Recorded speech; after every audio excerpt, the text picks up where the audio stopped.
এত সুন্দর আচার, যা দেখতে হয়েছে অসাধারণ। এই আচারটা যদি আপনি একবার খান তাহলে অবশ্যই আরেকবার খেতে তো চাইবেনই, কারণ আচারটা যা স্বাদ হয়েছে তা একবার মুখে না দিলে আপনি বুঝতেই পারবেন না। এই আচারটা বানানো যতটা সহজ, খেতেও স্বাদে ভরপুর। এই আচারটা আপনারা একবার হলেও বাড়িতে বানান এবং খেয়ে জানান আমাদের কেমন হয়েছে। আর ভিডিওটি না টেনে দেখতে থাকুন। মা, হ্যাঁ তুমি বার্মিজ আমের আচার খেতে চেয়েছিলে না? হ্যাঁ, খেতে চেয়েছিলাম তো। এই দেখো, গাছ থেকে কতগুলো ছোট ছোট টাটকা আম পেড়ে নিয়ে এসেছি। এই ছোট আম দিয়ে আচার তৈরি করবে? হ্যাঁ, এগুলো তো এখনো এটোয়নি, এটোনো আম দেওয়া হয় না। তাহলে আমি আমগুলো খোসা ছাড়িয়ে কেটে নিই।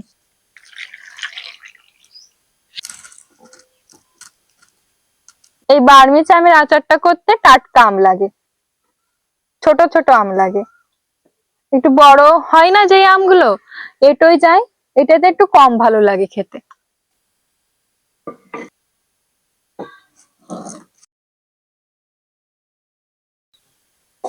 মা, হ্যাঁ, আমগুলো ছোলা হয়ে গেছে, এবার এগুলো কেটে নি। নাও দেখি কেমন করে কাটো। হুম, এগুলো গোল গোল কাটতে হবে, বুঝেছো? হ্যাঁ, তাহলে দেখতে ভালো লাগবে। বেশি মোটাও করব না, বেশি পাতলাও করব না, মিডিয়াম হবে। এভাবে কাটতে পারবা? হ্যাঁ পারবো, এটা তো এটাই নি। এই দেখো কত সুন্দর লাগছে না? হ্যাঁ এরকম গোল করে কেটে মাছ দিয়ে আঁটিটা বের করে দেব, দেখেছো? হ্যাঁ, খুব সুন্দর দেখা যাচ্ছে। হুম, আমগুলো সব এক সাইজের কেটে নেব। অনেক আম হয়েছে কিন্তু মা। হ্যাঁ, আমগুলো কেটে নিয়েছি, এবার এতে চিনি আর ভিনেগার মিশিয়ে নেব। আমগুলো এরকম সাইজের কেটে নিয়েছি, বেশি মোটা করিনি আর পাতলাও করিনি, মিডিয়াম একটা সাইজ করেছি। দেখতে খুব সুন্দর লাগছে, তাই না মা? হ্যাঁ, এবার আমগুলোতে চিনি দেব। মা, চিনির বাটিটা দাও। টক বুঝে আমটাই চিনি দিয়ে দেব।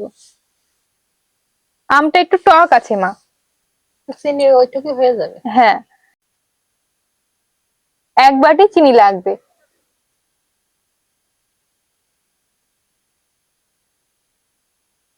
এবার এই বাটির হাফ বাটি ভিনেগার দিতে হবে।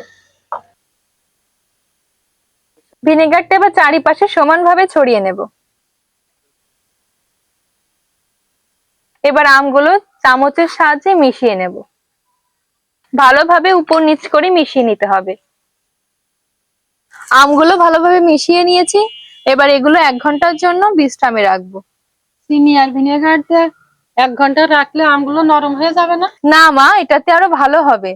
ওই বার্মিজ আমের আচারের যে স্বচ্ছ ভাবটা না, সেটাই 1 ঘন্টা ভিজিয়ে রাখলে হয়। তাই? হ্যাঁ, এবার 1 ঘন্টার জন্য ঢাকনা দিয়ে ঢেকে রাখি, আর ততক্ষণে আমরা মশলাগুলো ভেজে নিই। আচ্ছা, এই আচারটা বানাতে খুব অল্প উপকরণ হলে হয়ে যায়। কড়াই গরম হয়ে গেছে, ধনিয়াটা এবার ভেজে নেব।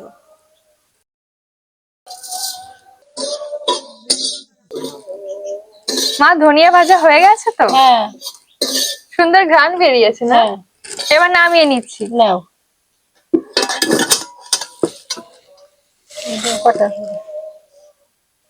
এবার সব মশলাগুলো একসঙ্গে দিয়ে দেব।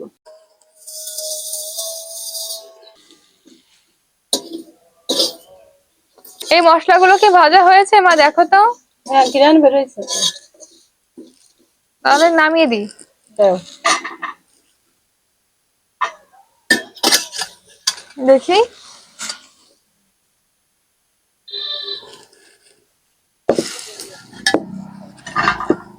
এবার শুকনো লঙ্কা গুলো ভেজে নেব। আমি এগুলো বেটে নিই তাহলে। আচ্ছা, তুমি বেটে নাও।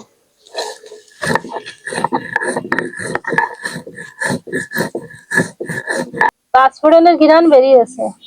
হ্যাঁ, আজকে পাঁচফোড়ন দেওয়া, তারপর মৌরি দেওয়া, কালো জিরা দেওয়া। হ্যাঁ, সুন্দর একটা ঘ্রাণ বেরিয়েছে। হয়ে গেছে বাটা। তাহলে নামিয়ে রাখো, মরিচটাও ভাজা হয়ে গেছে।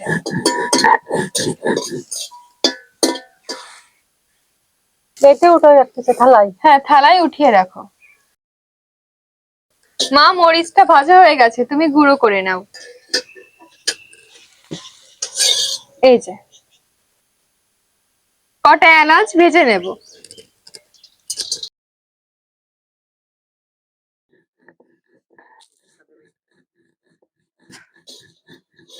মরিচ গুঁড়ো করা হয়ে গেছে। উঠিয়ে রাখো। এলাচ ভাজা হয়ে গেছে, এবার তুমি বেটে নাও।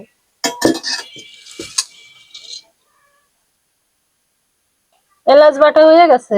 নামিয়ে রাখো। 1 ঘন্টা হয়ে গেছে মা, আমগুলো রেখেছিলাম। দেখেছো কত সুন্দর জল বেরিয়েছে? নরমও তো হয়ে গেছে। হ্যাঁ, এই যে জল গলেছে না, হ্যাঁ। এই জলটা দিয়েই কিন্তু আচারটা তৈরি হবে। এই আচারটা বানাতে কোনো তেলের প্রয়োজন হবে না। তাই? হ্যাঁ, এবার আমি দিয়ে দেবো এটা। আমগুলোকে এবার মিডিয়াম আঁচে সিদ্ধ করে নিতে হবে। এর ভিতর লবণ আর হলুদটা দিয়ে দিতে হবে। দাও। সুন্দর একটা রং হবে, এই জন্য হলুদ গুঁড়ো দিতে হবে। রংটা আরো চমৎকার হওয়ার জন্য কাশ্মীরি লঙ্কা গুঁড়ো দিয়ে দেব। এবার এটা ভালোভাবে মিশিয়ে নেব।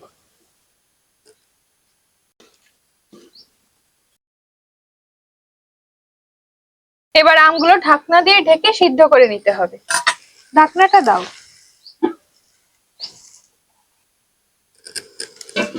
সিদ্ধ করতে কত সময় লাগবে? মাঝারি আছে 10-15 মিনিট সিদ্ধ করে নিলেই হয়ে যাবে। হ্যাঁ। মা অনেকক্ষণ তো হয়ে গেছে, এবার দেখি কেমন হয়েছে। হ্যাঁ দেখো, হয়ে গেছে মনে হয়, তাই না? দেখো কি সুন্দর হয়েছে। জলটা শুকিয়ে অল্প হয়ে গেছে, দেখেছো? হ্যাঁ, খুব সুন্দর দেখতে আর হচ্ছে। কাশ্মীরি লঙ্কা গুঁড়ো দেওয়ায় সুন্দর একটা রং এসেছে। অনেক সুন্দর লাগছে না মা? হ্যাঁ। চকচক করছে একদম, তাই না? হ্যাঁ। এখন মশলাগুলো দিয়ে দেব। গুঁড়ো করে রাখা মশলাগুলো অল্প পরিমাণে দেব। হ্যাঁ। লঙ্কাটা সম্পূর্ণ দিয়ে দেব।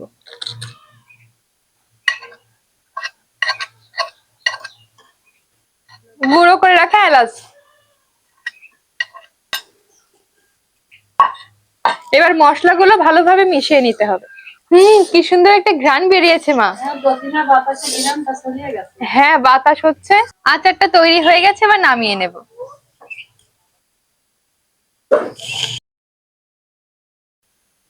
এরকম আচার বাজারে কত দাম জানো? দেখেই তো খেতে ইচ্ছা হচ্ছে। মা, হ্যাঁ। আচারটা তো তৈরি হয়ে গেল। এবার খেয়ে দেখি কেমন হয়েছে আচারটা। রং যা এসেছে অনেক সুন্দর। চিনিটা কত সুন্দর মিশে গেছে, দেখেছো মা? হ্যাঁ। আর আঠালো ভাব এসে গেছে। শক্ত হয়ে যাবে না? হ্যাঁ, শক্ত হয়ে যায় তো এই আচারটা। না, এবার খেয়ে দেখো কেমন হয়েছে। খুব সুন্দর। আমি একটু খেয়ে দেখি।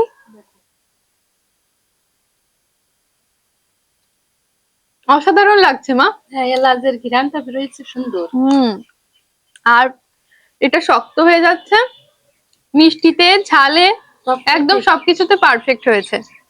আর যে সিরকা দেওয়া না, ভিনেগার, এটা দেওয়াতে আচারটা অনেক দিন ভালো থাকবে। রোদে দিতে হবে না? হ্যাঁ, মাঝে মাঝে রোদে দিতে হবে। আর অনেক দিন, 1 বছরের মতো ভালো থাকবে। এই আচারের রেসিপিটা যদি আপনাদের ভালো লাগে, অবশ্যই ভিডিওতে একটি লাইক করবেন, কমেন্টে আপনাদের মতামত জানাবেন। সকলে খুব ভালো থাকবেন, সুস্থ থাকবেন এবং সাবধানে থাকবেন। আর হ্যাঁ, বাঙালির গন্ধটা বুকে নিয়ে সর্বদা জীবনটা উপভোগ করবেন। ধন্যবাদ। আমরা এখন আসি। টাটা।